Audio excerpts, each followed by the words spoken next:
Okay, so what I'm going to do, I'm going to pop this top one off here. You can put this on its side. They're like astronauts. They don't care. They can go sideways, up and down. But look at this right here, Steve. See how they're kind of busy working here? A little more smoke on there. And they start to be more, you know, involved.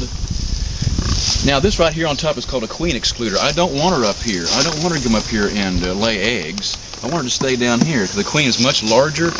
I probably won't be able to find her today. But you can see that these workers, they can get in and out this queen excluder. So I'm going to take this off. They're going to fly around a little bit. And here is part of my main hive body right here. I've got old and I've got new frames in here. I want to pull open a frame here and let you guys look and see what it looks like. Okay. There's not a lot of brood here. Let me turn on the other side. Here we go. See that brown looking on here in the middle here, Steve? That is called capped brood. And on the edge here, you can see these little grubs. See how they're going about their business? They're not really worried about us a lot. And I got my glasses on, and I'm looking down in here. Steve, I'm going to try to see some. I'm going to try to find some eggs. If I have eggs, I have what? I've got a queen, okay? So I'm looking down in here and I see a few little tiny eggs down in here. I can see little tiny threads like it. You probably won't be able to see it. Look how they're clustered up here. She may be underneath here. Sometimes they cluster up and it's called an entourage. And she may be underneath. I don't see her. But I see her evidence. You'd like to be able to see this being full of brood here. Let me take another frame out here. That was a good frame. Believe me now, this is the, you know, you women know this. What's the most important thing is the children. So that's where the brood is, right in the middle. And so as you progress out toward the edge of the hive, you'll find other types of things like pollen and honey. But right in the middle, that's the way it is with a natural hive out in the woods. The brood will be in the middle. The babies. Here's a newer frame. You can kind of see in there better. You can see all that brown capped brood in there. And then over here, I'm looking for some grubs. I see some grubs down in there. I'm looking for some little tiny white looking eggs. Sometimes they'll be on it. Over here, look at this, folks. See, here's some capped honey. See how brown is the brood, and the honey's got a different color to it. And there's the honey they've stored for this particular batch of brood right here. And in between here, usually there's a little bit of pollen. I don't see any pollen right now. Maybe it's just one of those rough years. Oh, there is some pollen out there in that garden right there, but not a whole lot. That gives you an idea. Turn this over. There's a look at this. See how I'm getting out toward the edge of the hive? This is all capped honey here. They're busy working for themselves right here. They're using this honey for themselves, for their brood. Now, bees naturally want to climb up. They naturally want to build up. So if I have a lot of honey here, they will build up, and I'll put the excess amount of honey up here in this box. I want to get, here's a feeder here in case when I rob this honey next week, I'll probably come back and I'll put corn syrup in here because they are needing to be fed. It's been a really rough year. There's not much bloom out right now. We're in the middle of a drought here in July of 2011. So I'll probably fill this back, and this will be gone within 24, 48 hours. I'll fill this up full of corn syrup, it'll be gone. Okay, I'm going to put the queen excluder back on. I don't want her to get up in here in my top box, even though there's nothing up here in this one. I like for them to kind of get out of the way. I don't want to crush a bunch of them if I can. There they are, there they go. And I'm going to go ahead and put these rails back together so it's nice and tight. I'm happy with him, this particular hive. I'm happy with these ladies, and I'm going to go ahead and crack the lid a little bit here. So I want this bottom here is I've got a screen bottom on this particular one. Let me think now.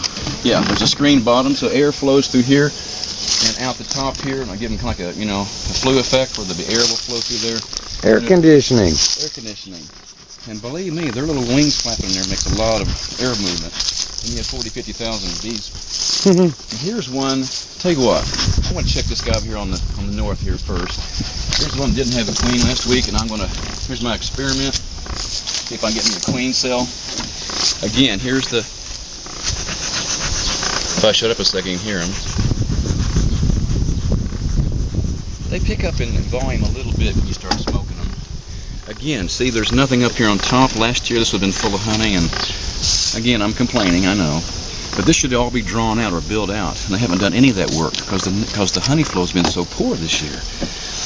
All farmers have got their problems. I got a friend of mine in western Oklahoma that raises corn and wheat, and he said he spent I don't know how many thousands of dollars on corn seed and fertilizer, and it's all burned up. But you know, you got to be careful. When you go down to the farmer's market, if it's got plenty of something, you go ahead and get it, because next year it may not be anything there. Okay, now here's the same situation here. I've got a queen excluder here. I'll give them a little more smoke. Hear that volume kind of pick up there? Yeah. In fact, there have been times, Steve, that I've been around a bunch of hives, and when you really start stirring these things up, these bees in the spring, when I call splitting, you can actually smell her pheromones in there, and that it smells like fingernail polish remover. Because she's telling everybody attack. Wow. There's something going on here. And you know what? I like that response, because if a skunk comes by here, a possum, or cattle out there in the field, I want them to protect their hive. Now, what I did here, Steve, see that X right there on that one frame? I think this is the X that I had stole from a good hive that had, like I told you guys before, that had that fertile egg in there. Just going to see if I have any, see if these girls have started themselves a royal queen here. Look at this, sticking this. She's checking out the honey on that right there.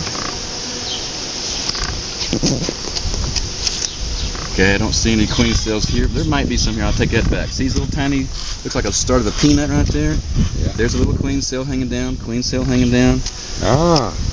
And let's see if we got anything. Oh, look here. We got a couple of them going here. Maybe a couple of them here.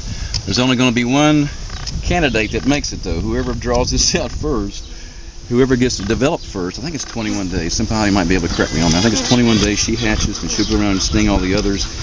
Because believe me, last week, or it was on the 18th, I looked and looked and looked. I couldn't find any eggs here. Just to make double sure, I'm going to just go back over here and just see what this frame looks like. There's some capped honey, old honey over here. Looks like they got a queen cell maybe going here. It may not be a fertile though. It may not be a fertile cell, wouldn't work. But you see, there's not that same capped brood we saw in that first hive where you had that brown capped brood. There's none in here.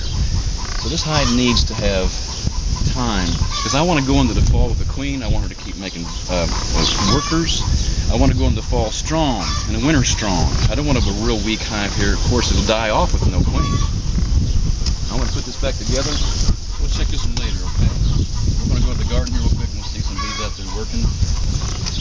Now, I think you can tell they're not being real aggressive now. Do you think? No, it's no. Not that big a deal. I mean, they're not always that way. No, but I'm wearing one of these little suits too, people. She's got a suit on, but I don't think they're bothering you at all. No, not a bit. Hardly me either. I mean, I think it's the time of year they're more worried about bringing in the honey flow. I'm more worried about staying cool and getting something to drink. I'm going to crack this lid too.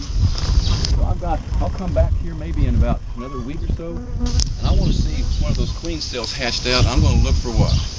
I'm going to look for eggs. If I can find eggs, I'm in business. Same deal with this one right here. I'm going to look for eggs later on too.